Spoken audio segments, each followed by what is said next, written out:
Hey, welcome to Strategy and Solidarity Pod. I am host and moderator, Carlos Kareem Windham. And I'm Theresa Logan, co host and moderator. How is your nervous system doing today, Theresa? My nervous system's doing okay. I'm a little bit exhausted because I'm in the middle of moving, but feeling satisfied with doing what's mine to do in the day and keeping it moving. How about you? How's your nervous system holding up this week? Um, Not as I mean, as well as it could as I could, given the circumstances of the day, I suppose, right? I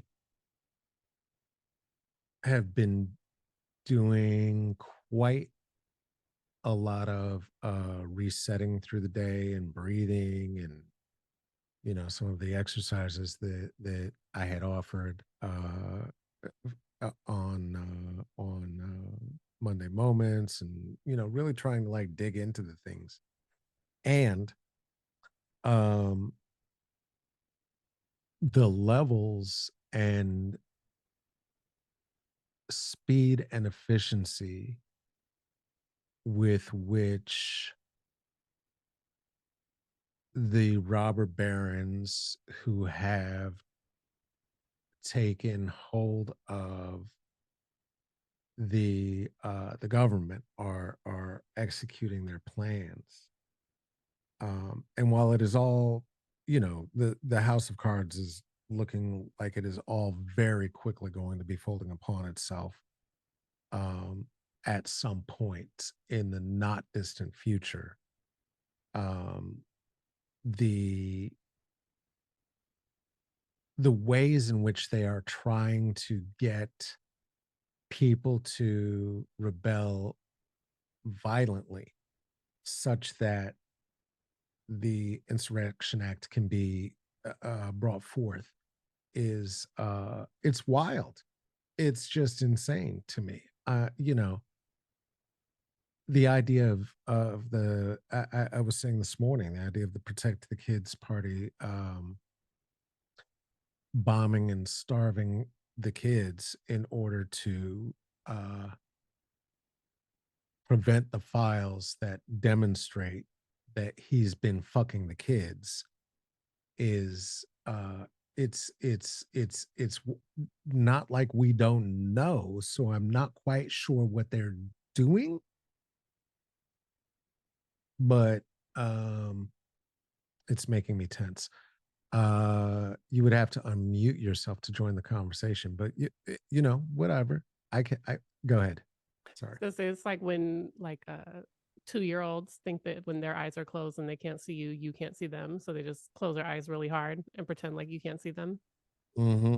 Kind of Mm-hmm. it's like they're doing on a genocidal national scale. Well, I mean, yeah, and they're helping him execute it, and it's they certainly are guilty. There's no getting around that. But the cult part of it is really beginning to crack, and thank God, How so? because in that he just keeps pooping. Sorry, not to bring the imagery he had tweeted to anybody's mind. Uh, which is ironic because years ago I wrote a joke about that very thing being true, and then he made an AI post of him actually pooping all over everything. It's just such a distressing time to be in right now. But what has happened most recently is that between what they've done with Hyundai and everything going on in terms of investing in the Nazi-led country of Argentina, um, the not led Nazi hiding country of it's like a Nazi empanada. The Nazi is like hidden in the inside. Um, the thing about Argentina and giving them $400 billion uh, while also cutting the healthcare, but then putting tariffs on everything, and then uh, destroying the beef production here by dismantling our food inspectors and disabling any grants for farmers, and then importing beef from Argentina, and that beef is known to have hoof and mouth disease. Um, I don't know that it's what's for dinner anymore, and that's very distressing for people from the United States because it's been what's for dinner for so long. And the theory is that this is going to lower the beef prices. That's not the theory. That's not the theory, but that's the excuse. So it's my nervous system is like, even in trying to like keep up enough to have any kind of intelligent discourse around it is maddening a bit. And then the suffering, the impacts of it on top of that, it gets to be a lot. It gets to be a lot. What's bringing you joy or solace or helping you make it through the maddening times? Still got coffee. Still got coffee. Also, my child just got back from Kissimmee and seeing our God family and seeing Padrino. Uh, yeah, and watching them becoming a young adult, and really creating their own path um, through the chaos, right? Which is, you know, unfair given this particular time in history, and all of them have to do it. That's what the children all have to do right now. And so, yeah, it really is beautiful. It's beautiful to see. How about you? What's bringing you comfort or joy or solace? Um, it's sunny out today and not raining in Portland, so that's always a good day. This big maple tree in front of me is starting to turn colors and it's very bright and beautiful. So just finding those small things that remind me and ground me, and like life is still beautiful. There's still beauty and joy to be had. Um, it's helpful. Yeah. Hmm. Yeah. Indeed, indeed. Well, what are we talking about today? Well, um, I heard a couple people got together with some signs over the weekend. Were you at one of these No King protests? Twasn't. Twas not. That was actually a gift for me. I thought it was a global celebration in my honor, as it was happening on my birthday. Turns out, no, it was the second No Kings protest. You thought the whole Uh, the whole globe was having rallies in your honor? well, it seemed appropriate. I mean, Mm. late day Libra. You know what I mean? Like right at before the turn to Scorpio. Like let's party. Let's party. Um, but there was a party in the streets. Yeah, the No Kings, the second uh No Kings rally. Third, maybe? Third is scheduled. I Third think is it was the third scheduled. one. I think we had two previous rounds over the year, but either way, I no. looked at this morning. Well, double check. Let's double check because I looked this morning. Um, I'm saying no definitively, like I know what the fuck is going on. I don't know what's going on.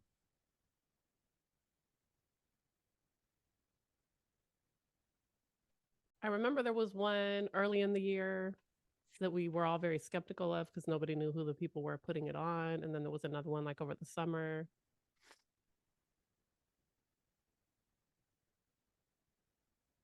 But it's irrelevant. Anyway, the announcement, Anyway. the people who are throwing them are saying they're about to do a third one. So I don't know if they're count. Maybe their first one was just a pilot, and then that didn't count. Mm-hmm. But who knows? Who's to say? Okay.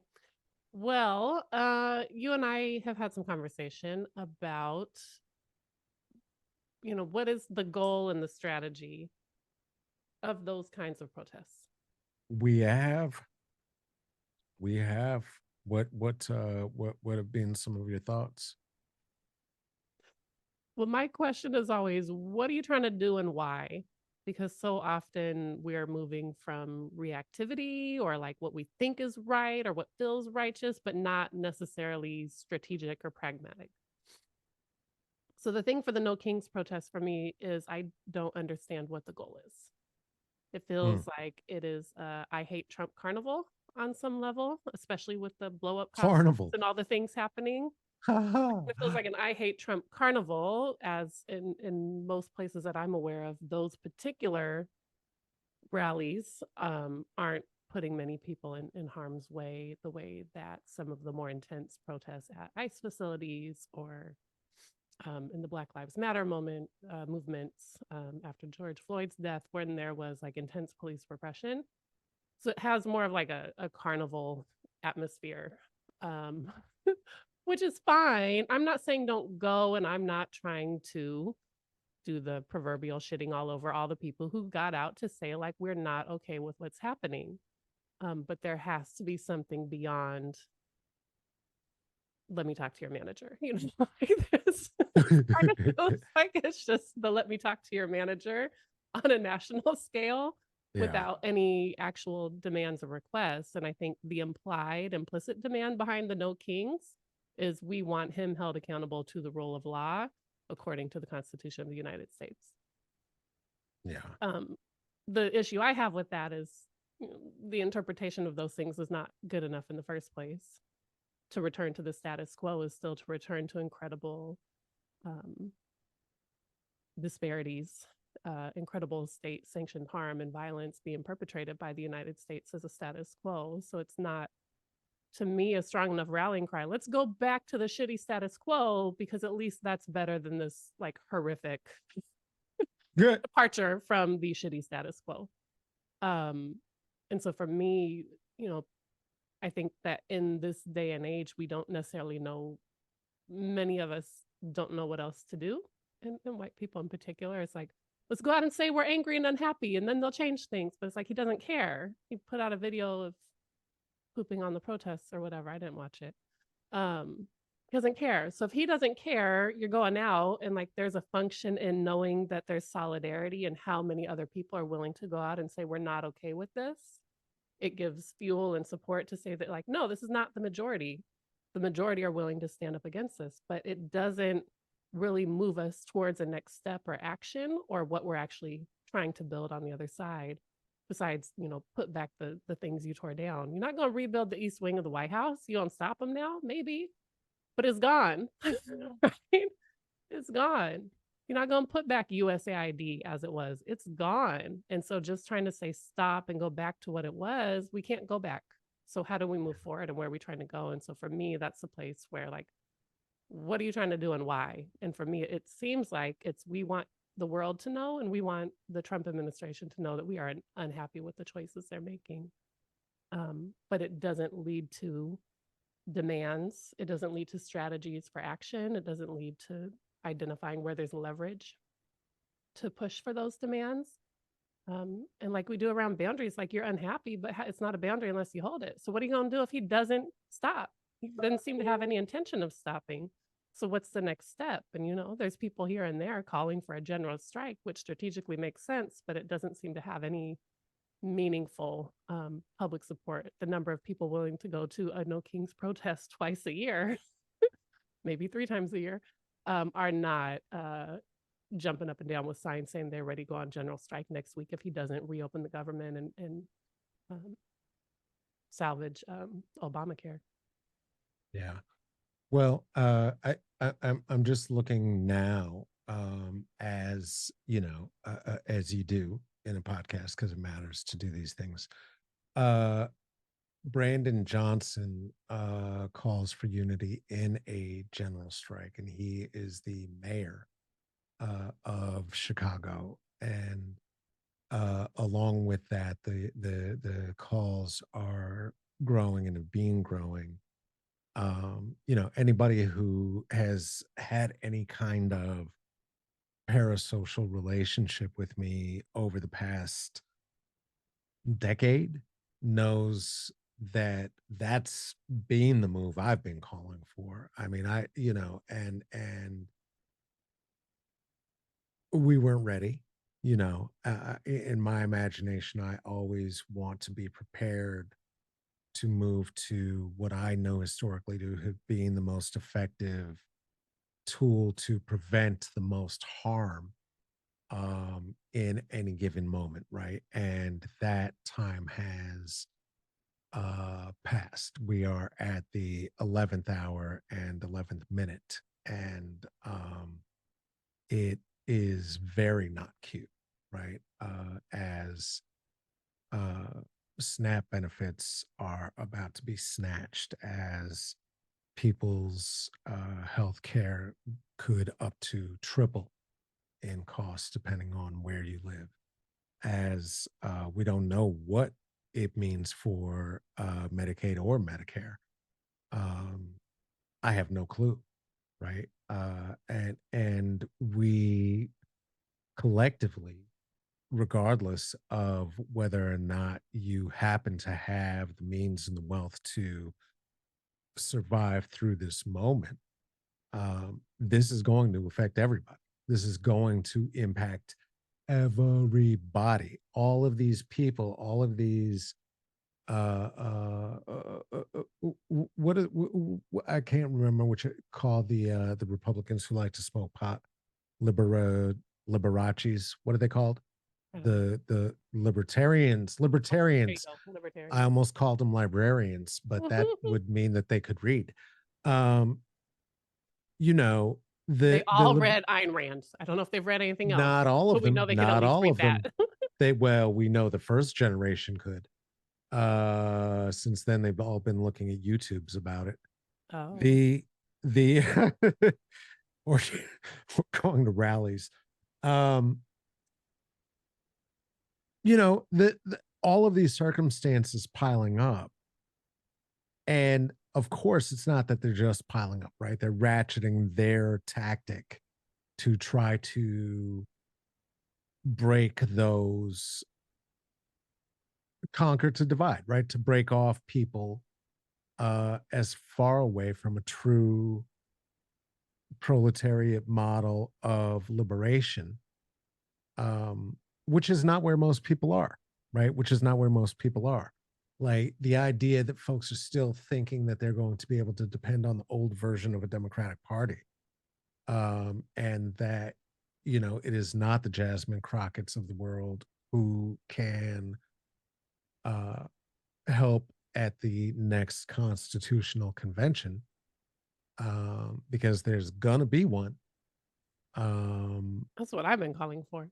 you sure have, and it's gonna happen. I mean, looking at the history, as I was saying, like there are basically like four or five things that can happen at this point. Even if it ended tomorrow, even if it ended tomorrow, even if he was if he were gone, right, and disappeared, um, there would still be like four very limited possibilities, maybe five, historically for what can happen at this point. And not all of them are that likely, right? The first would be like we just restore the Constitution. That's out. That's out because that means that you're going to actually have all of the people who've been let out, who are all of the descendants of the Confederacy, held to account legally. They're not doing that. They're not doing that. And erase the Electoral College. Are you kidding me? No chance. No chance. They can't do that. sectarian, a sectarian states of America. I don't know what they would call it, whatever the fuck.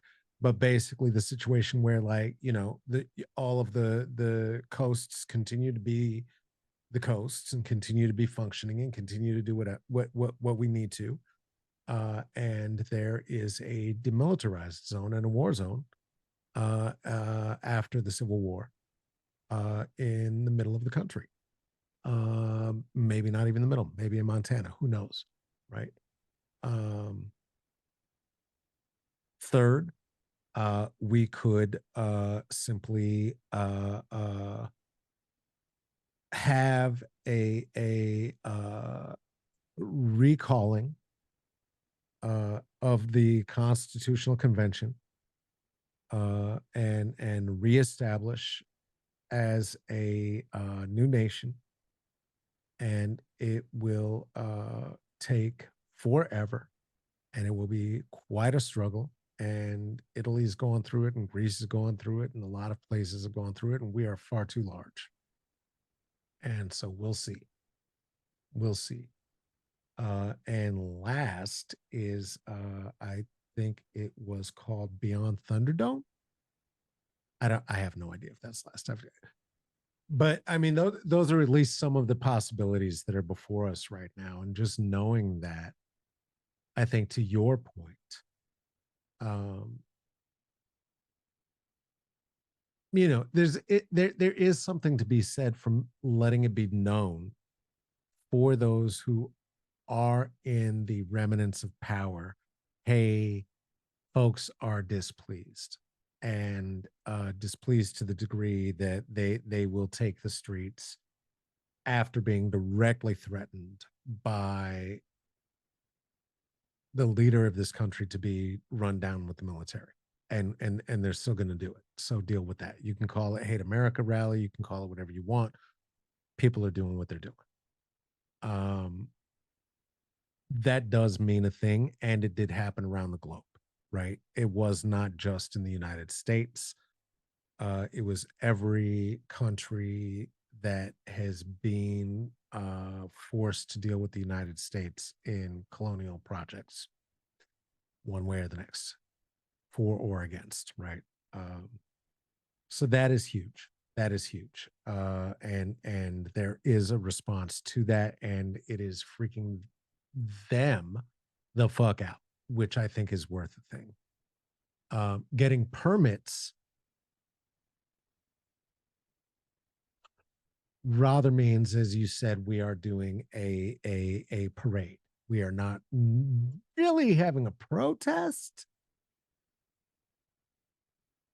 in that what we are protesting is more of just the existence of a person and not liking them, and not and what, as you said, I think it goes deeper than that. But ultimately, a big old "we don't like you" rally is not really the same as, like, hey, this is the plan for governance and growth and how we would like to move forward with our lives in the world, and maybe you could help us out with that. That is, and here's how. That's not quite the same thing. So yeah, it's got challenges to it. Well, and part of the challenge, I think, is the attachment so many people still have to the American dream. That so many people Mm. still have this belief in the mythology of America and what it's supposed to mean, and that democracy is the most bestest form of human governance ever invented, and we invented it. There's all this. We've had close to a democracy. And so that attachment to the American dream fuels this belief that he alone couldn't possibly dismantle everything this quickly, though he has. And it also ignores and erases all the harm and violence, the colonial, genocidal, human trafficking nation has done over the past 250 years, 500 years, if you go back to the colonies. I'm saying Okay. from independence, but Okay. All right. Okay. All right. I'm with you. I'm with you. I'm with you. You're right. I mean, you can check my math. It's fine. I was estimating. No, you're I can't actually do right. math You're on the actually fly. no, you had it. You had it. You had it. You had it. I was there for the bicentennial celebrations. I still remember it as a child because it was still Yeah. like the last time that I remember, right? And I'm old. That the country was finding itself in a state of unification, celebration, and willing to sacrifice to move forward, right? Like during the Carter administration, there was suffering for sure, but people were really working. Well, my perspective is skewed. My mom was a huge activist, and so I don't know what everybody else was doing. But the idea of turn down the heat, put on a sweater, um, you know, I assume that's what everyone did, but apparently not. no, no, My no, kids get really no. offended when I tell them that. I'm like, put on a sweater. It's not that Yeah, hot. no, no, No. no. People, especially in cold climate, would just crank the heat. Then Reagan came in and And was like, I'm turning on the AC so I can light a fire.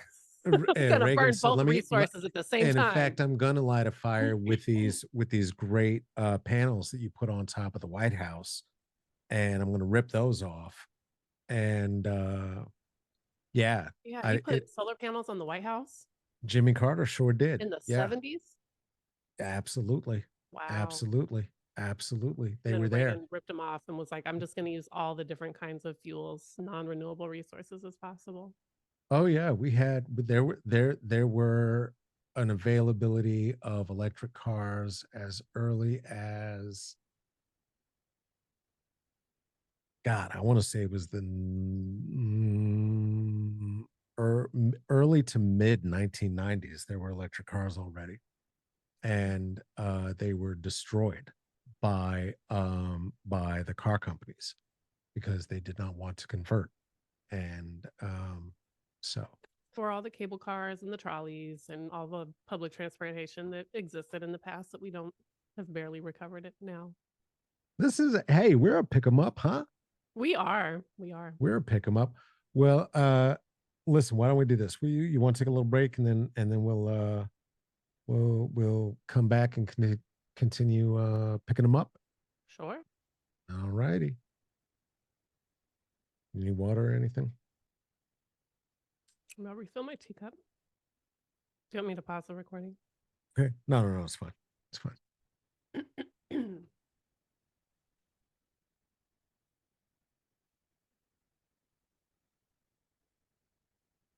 Mhm.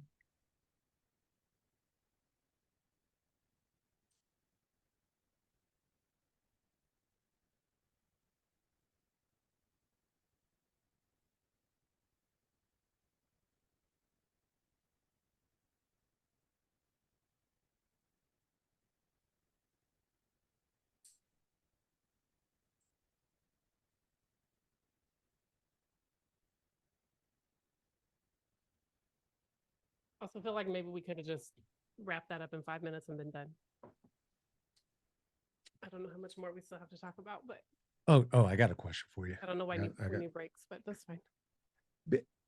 because that's where we're going to put the advertisement for the things that are coming up. I told you this. Oh, okay. Get with me. Okay. You ready? Sure. All right. Well, welcome back from break. And so for real, to get to some pick me ups, right? We've talked about um the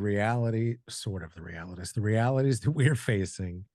Uh I think we have shared a bit of each of how we are um continuing to find our rays of joy, right, within that, and our frames of joy around that, or solace or comfort. Um, and I think we got very macro uh, as far as the conversation, both what it is, pardon me, what it is, and what we're observing and what we had suggested in the past. Right? I talked about general strikes. You talked about a constitutional convention. Neither of us have any power to do anything about either one of those, and they're both really good strategies that are finally in the zeitgeist, but and Yeah, strategies are good strategies irrelevant if you can't implement it. right. And we live where we live, right? And we are who we are. What given uh the work in which we've engaged, the work that we've done together over a decade, and what we have been developing over this past 2 years, where are we able to, in your estimation, and I don't just mean you and I, right? The community, uh, invest now, right? Like, where are you investing? What does that look like? We talked a lot about what people aren't doing. What are you doing? What can we do? What are some of the strategies that can be applied that you are applying?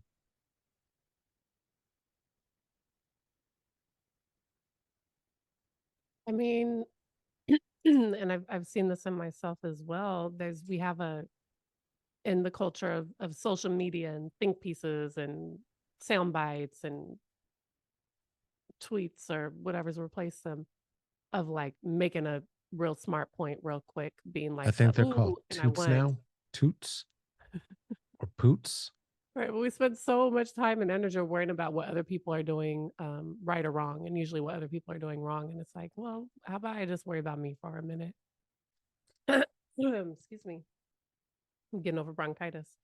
And I don't say that to say like bypass and ignore what's happening in the world, but I say that as a strategy of internal integrity, which is like, I'm going to start worrying about what I actually have the power to do. And as you said, part of that starts with just admitting how much power I don't have. Um, and again, not to give up and say there's nothing I can do, throw my hands in the air, but to just focus on where is my time and energy actually most impactful. And sometimes that is showing up for my children, validating their experiences of their racialized realities, giving them time to process what they're going through as they're developing their own political and social awareness.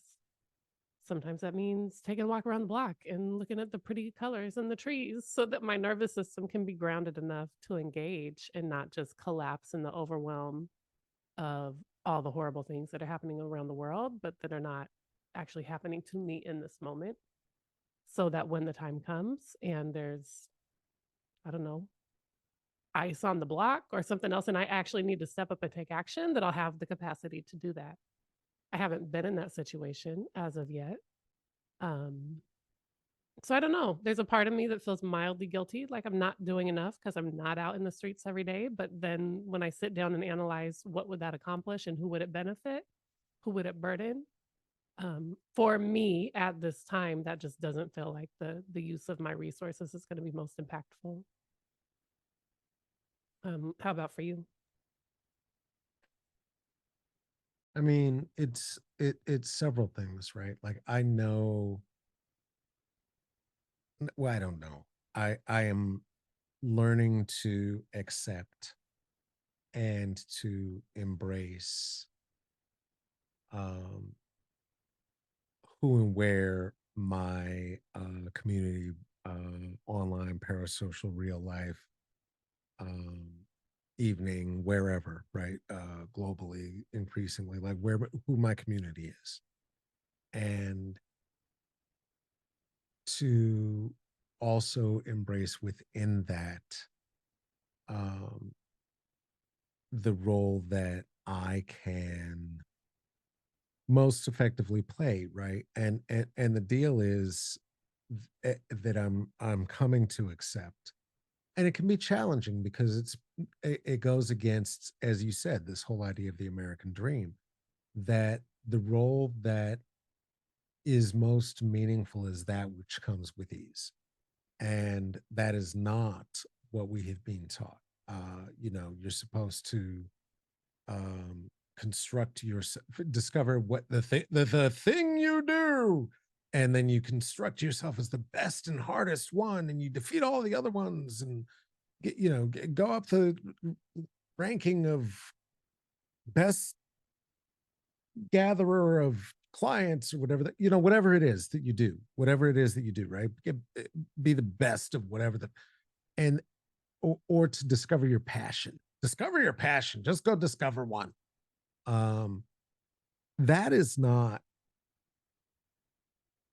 how I have found life unfolds. At this age, I can say that's not really so much of how it goes down. You just kind of do stuff. And when you can't help doing stuff, that ends up being the thing you'll be doing. I think in great part for me, that does mean trying to create space for community, right? And create space for community to be able to recognize and articulate uh, the reality in which we're living, because it is unbelievable. It is unfucking believable. And sometimes that happens in pithy little so and so's, and sometimes that happens in jokes, and sometimes that happens in long conversations with clients to uh, just help them think about possibilities for what they could do. And when they create paths for liberation, then to stand beside them in solidarity, right? Um, it does feel, as you said, sometimes a bit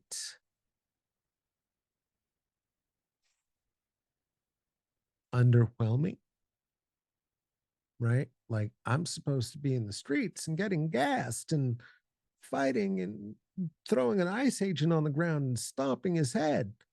And I uh, just said that in a voice in which I sort of identified myself as my own living stereotype of me. And it's not a false one, which is that while, when absolutely necessary, I have hands. It's not, I am not a revolutionary guerrilla warrior who's prepared to take on these bumbling middle class roided up wannabe cops. That is not a role that would very well serve. And the numbers of people that I have the opportunity to engage with and to touch would dwindle greatly were I deported to Ghana or to a prison in Venezuela or shot in the street. That would not serve. So Well, and I mean, certainly you and I both spent most of our lives in the streets on in many opportunities. I did, yes, 2020, I was pregnant, so I was not in the streets. But up until that point, if there was a protest in town, probably I was at it. yeah, And so it's a different phase of life as well. I mean, young people at the protest probably don't know what the WTO was, but you were there. I twas. I very much twas. Yeah, no, that was the And there's first time that they were using these tactics that they're using now, right? That was lots where of they started practicing. with the Um, militarization. yeah, kettling folks off, and they used all sorts of gases that they had never used on people before. It was wild. How how do you understand for yourself your like life path from And I wouldn't say you're not radical now, but from radical youth in the street to well-traveled wise old auntie now. How do you make sense of that for yourself? A lot of it is honestly just very good fortune. I have so many friends and comrades who have not made it through, or made it through as well, and some have created a path of their own, uh in a world where that was still possible, right? And hopefully will continue to be possible in terms of supporting their families or what have you. Um, for some of my folks, they turned into the problem. Um, from Andrew Yang to Van Jones, and for me, oh God, and Chauncey Billups, Jesus Christ, they just arrested my guy Chauncey this morning. Um, Cash Patel needed to make an example out of somebody, so they arrested sports guys for gambling. Really, sports guys gambling? Weird. Um, for me, it's not. It is about the question of strategy, right? Like it is not always about justice in the moment and winning right now and winning every argument and winning like I don't know, dude. Like, I've been saying the same things. I've been fighting with Clarence Thomas since I'm 19 years old. Trump has been in my ass for 40 years. I'm tired. And at this point, w- whatever I can do to reflect and to serve as a possibility model of hey, I want to get to a place of being able to reflect on all of the things that I've done to protect community, people, make space. I I am beginning to feel like I'm moving more and more into that role, and mostly as I look at the clock. Um, I at 54, what do I got? Like 30 years? And I'm looking at my aunt, my dad as examples, right? Of if I have the genetic material. Um, these are the advisory years. These are not the get in the streets years, and then I think about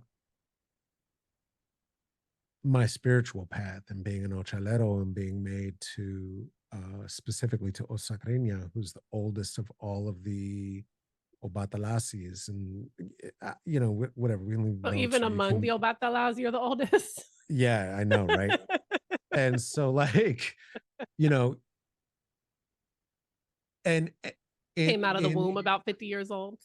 in the in the pantheon, the way that translates is that he is the general, right? Like he is Gandalf the White. He is that moment where everyone is just in the mud and blood and Jesus, this is over. I don't know what to do.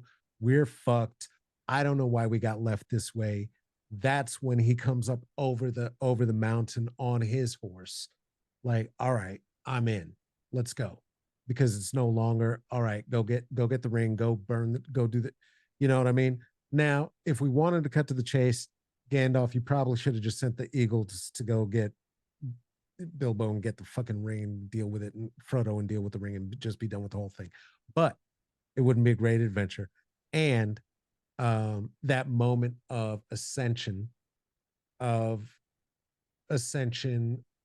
the wisdom of the elders, guiding people through the muck, right? The only way that gets to happen is if the elders are accepting their roles as elders. Um, and while I would love to be the ingenue forever, and to be the surprise forever, um, that is not only not realistic. I mean, and you have traveling with you and working with you, developing friendship with you beyond the work that we do. Like you have been able to reflect to me in ways that, like, when I hear it from other entertainers or organizers or whatever, it's very hard to embrace, right? Because it's like we're all we've all been trying to do the same thing, and we're all on the same stage. So it's like, well, how do I know that your opinion means anything? I don't know. But to have somebody observing and pointing out things that I have taken for granted for a very long time, that are just not walk a day experiences, and then being able to share those experiences as best I can, and model those experiences so that people can set their own goals to create their own worlds and realities and queerdoms and queendoms and themdoms and communities that are inclusive. Um, I think that's what aging has given me. I know that you are truly a middle-aged person and not an elder. From your perspective, what's the difference for you, um, from when you were young to now?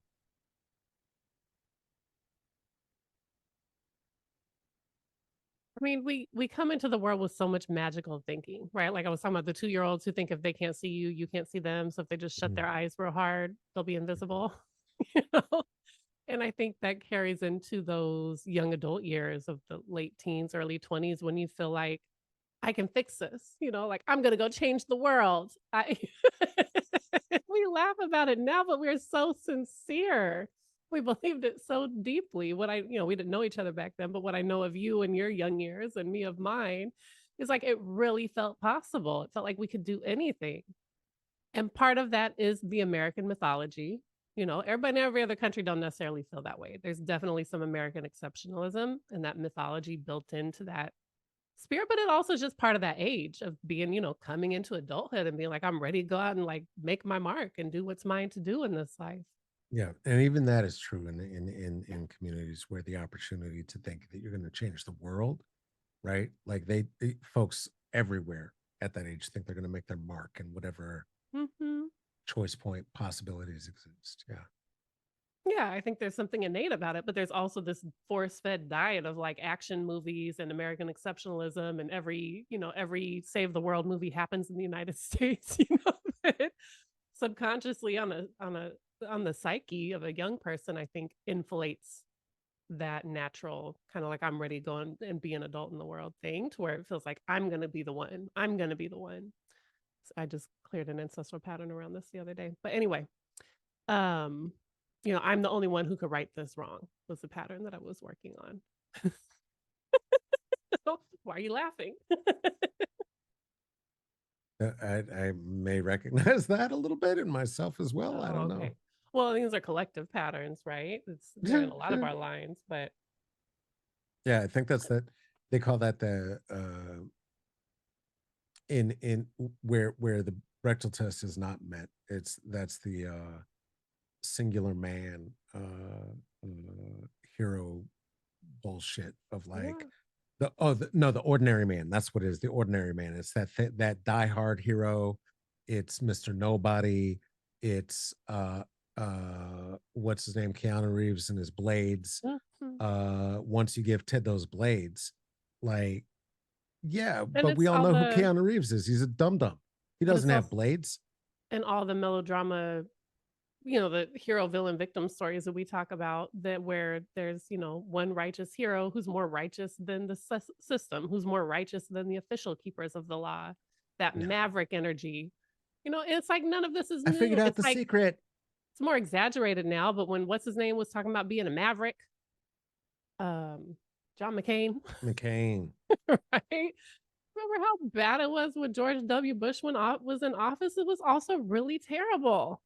Wasn't this 9/11 and bad, the but it was not Patriot great. Act, and No, it we was were bad. fighting two different wars. It Millions was of bad. people died. It was bad. It was not this bad. It was I bad. don't know. Millions of people Mm, died. We were being, not me, but being racially profiled every time you went to the airport. I'm yes. not saying that's not happening now, but it was not good. There were It was people being no, it was not detained, and good. like No, no, no, no. It was people not being good. extraordinary rendition in Abu Ghraib, and like There's still we're motherfuckers not in Abu fighting two Ghraib who different. like don't need to be there at all. It's wild. And Guantanamo, like we could go on and on. Like it feels worse now because we're living it now, but I don't know. We're not fighting two different wars overseas at the moment. I'm not gonna try to like do calculus with the lives of who's been lost where, but it was not good. But I was Venezuela, young. Gaza, too. Just to say. We're not But I hear actively what you're saying. invading those places with US troops and tanks, to my knowledge. One of them we are. Well, we are though, because we armed Israel with everything that they're That's not the using, same as we actually invaded and took over Iraq and Afghanistan. and But yes, Jared Kushner was just referred to as the investor. The investor, and who referred to him as that? The fucking vice president. we were fucking with Israel and Venezuela in those years as well. Oh, Or we with were. We Palestine were. No, and no, no, no. Venezuela. We So were. it's not, it don't have to be We're in which one's charge of the worse or banana not. republics. No, it's not worse or not. It's But not we worse or not. Sorry. forget. We forget Yeah. how bad it really was Yeah. in those There's a years as whole well. store still called Banana Republic. Yes. What the fuck? What the fuck? Kids, go back in history and find out what that is. And also look at what the stores used to look like in the 80s and just really place this thing. Really place this thing because it used to be a jungle with a Jeep in it. It's been a rough world. It's never been a good world, to your point. And it's always been a beautiful world despite all of the horrors. But it's like it's a horror show, and it's also the most beautiful thing you've ever seen. And it's like that is the nature of life. And so to come back around to the point, that's part of how I try to make sense of it at this point in life. Is like that is the point of this life on earth. It's not to fix it. Like too, I have a dream, for me at this point in life. I'm like, what step can I take today that's going to help our descendants live in right relationship with one another and the earth in 7 generations from now? Because I feel like we have to be moving with strategy that's looking that far ahead, and not just looking at what's it going to do for me today or tomorrow or next year or for my kids only. But we have to be looking that far ahead, because if we don't, we're just so close to the precipice of just pushing ourselves off the cliff of the planet even being habitable, let alone if we have democratic governance or not. It's going to be democratic governance is going to be irrelevant if we can't breathe the air and drink the water. There's no more human life. It's, yeah. But for me, and I mean, and to go back to my point of, focusing on my kids or my house or the trees outside or whatever, like we do also spend our entire day helping people think about how to create more just systems in their workplaces. So it's not like I'm not investing, but I'm trying to focus my energy where it's most useful. And so that's usually helping people think about their own systems where they do actually have power. It's not to dissuade anyone. If you're an organizer, you ready to go out and organize your block and then organize your neighborhood, then organize the city. But we have to build up those skills from there. We kind of have, again, from the cultural indoctrination we've received through popular culture thing. It's just, I'm going to rise up today and tomorrow we're all going to go on general strike because I suggested it on Facebook. It's the dream. No, I'm not just saying you. I'm saying me. I'm saying whoever was putting the things out about the general strike. But the like, we feel like all I gotta do is make the right post. I don't want to do this. I lost a friend over that. If I just if I make the right post, it goes viral. that we'll have a general strike next week. It's like, that's not how organizing Yeah, works. no, That's not how no. organizing works. You're not going to organize a general strike with a meme or a flyer. Like, can you organize your block for a block party? Can you Yeah, organize your neighborhood to clean up the park? Can you organize your school district to stop disproportionately disciplining Black and brown children?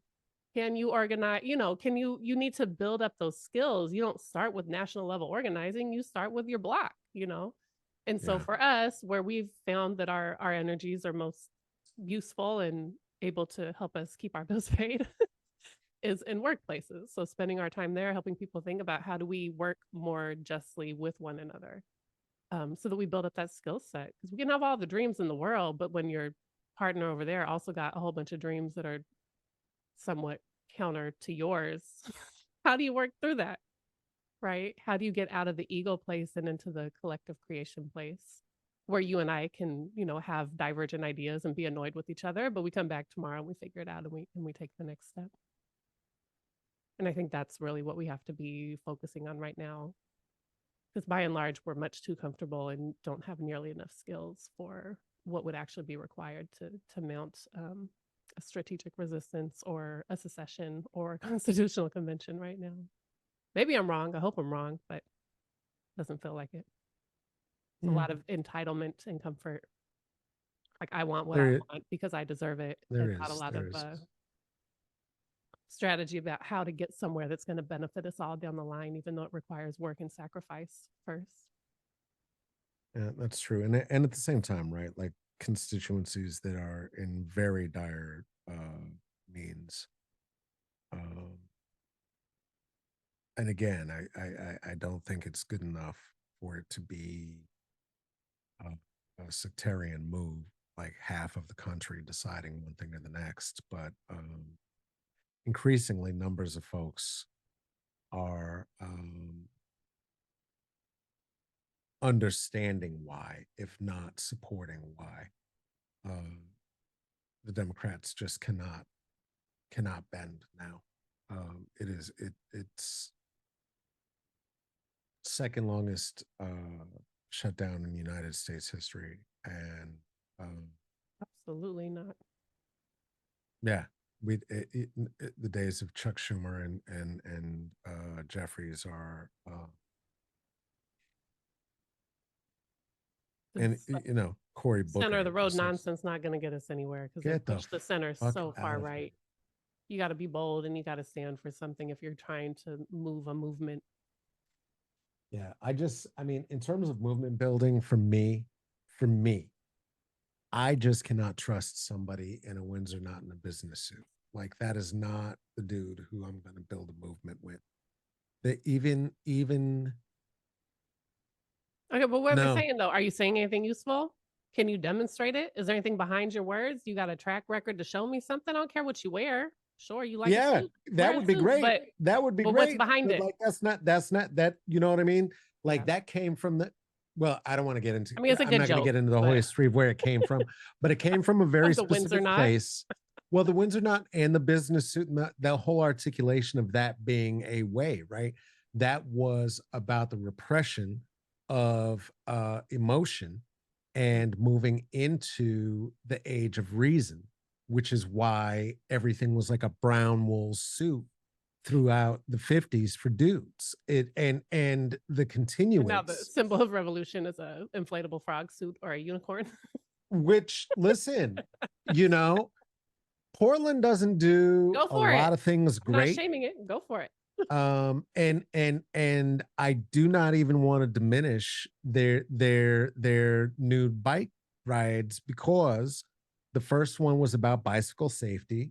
Gross. I don't know how you ever lend or borrow anybody's bike ever, but the first nude bike rides were about bicycle safety and the vulnerability that bikers have and being making a protest Oh, around it, right? So I didn't know that. that's where that came from. So it was a Seems protestation. very unsafe to ride your bicycle nude, though. Wildly, Only that's the skin, point. you're not only skinning your knees, you could just skin every part. You're everything. And that's exactly the point, right? And then so to say we're going to do an emergency nude bike ride. Now, you're not making the same point, but what you are doing by doing that and showing up in your froggy outfit at ICE, where they are still bear That spraying dude you got in. arrested. Yeah. Oh yeah. No. They The threw very tear gas inside someone's suit. the famous I giraffe think it was him. dude. Uh, that was not him who got tear gassed. He's the one who got arrested. I think Uh, both. They threw tear gas inside his thing. He said, "I've had spicier tacos," is what my kids told me. yes, I didn't. that was the first frog. Mm-hmm. Then the most famous disruptor and I don't know his name. I wish I did. He's the one who sings in that really awful, annoying voice, and just chants things at ICE, either agreeing with them. He's also taunted the Westboro preachers. He just taunts people. Um, Very famous, and he got arrested in his giraffe suit, and then showed back up anyway. Um, and this is at ICE. Go ahead. Did you find him? I did, and then my ad blocker popped up, and I can't. Rob Patolo. There you go. He's the one who sings like that. For anyone who knows the memes or whatever, right? And just kind of like scream shit at ICE in a very uh aggressive, equally mannish way that they do, but he's a goofball who sings from the place of the left and is using what he does to fight the fight. All Rob that said, Hilo, aka Robbie Road Steamer. there you go. Gross. Wish that weren't his name. But that said, um, again, the fact that it is raising visibility at all, right? Uh, if that's what we got, that's what we got. They were running around calling themselves fucking Tea Party members. So, if this is what we have, the reclamation of the frog, reclamation of spirited protest, puppet protest, bread and puppet theater, um, and Portland's main contribution is, hey, let's hurry up and get some dongs and nips on Maine for freedom.